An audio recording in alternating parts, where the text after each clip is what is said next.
Avez-vous déjà été victime d'un faux témoignage? Comment l'avez-vous surmonté?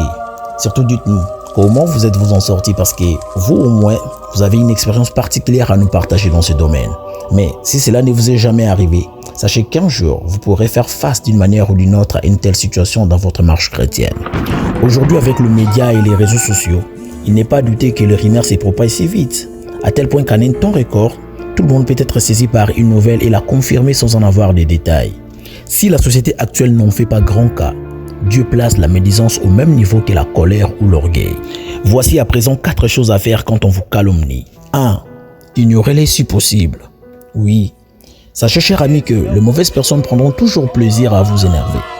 Plus vous vous fâchez, plus ils médisent. Réagir par la colère ne ferait que mettre de l'huile sur le feu.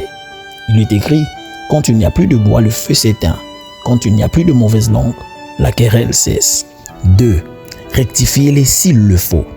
Les ragots peuvent faire des ravages et briser les cœurs. Mais si vous pouvez rétablir la vérité, peut-être vous limiterez les dégâts. Mais surtout, ne cherchez pas à vouloir convaincre tout le monde. Vous ne ferez que propager l'incendie, vous exposer et nourrir des appétits malsains. Prenez surtout du recul. Identifiez ceux qui comptent à vos yeux et rétablissez la vérité avec eux. En temps utile, ils vous défendront s'il le faut. Dans bien des cas, leurs propos seront plus objectifs que le vôtre. Et si la calomnie est en partie vraie, ne la niez pas. Excusez-vous s'il le faut, mais surtout ne restez pas esclave de la culpabilité car les vrais amis pardonnent toujours et défendent le leur. Avec le temps, les médisants finiront par trouver une rumeur plus juteuse, s'y précipiteront et vous laisseront certainement en paix.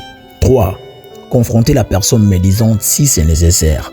Si votre offenseur est chrétien, appuyez-vous sur ce verset qui dit « Si ton frère a péché, va et reprends-les seul à seul. S'il t'écoute, tu as gagné ton frère. » Écoutez, il ne s'agit pas ici de prouver que vous avez totalement raison et que les autres ont tort, mais de se réconcilier et de préserver l'unité dans la famille de Dieu.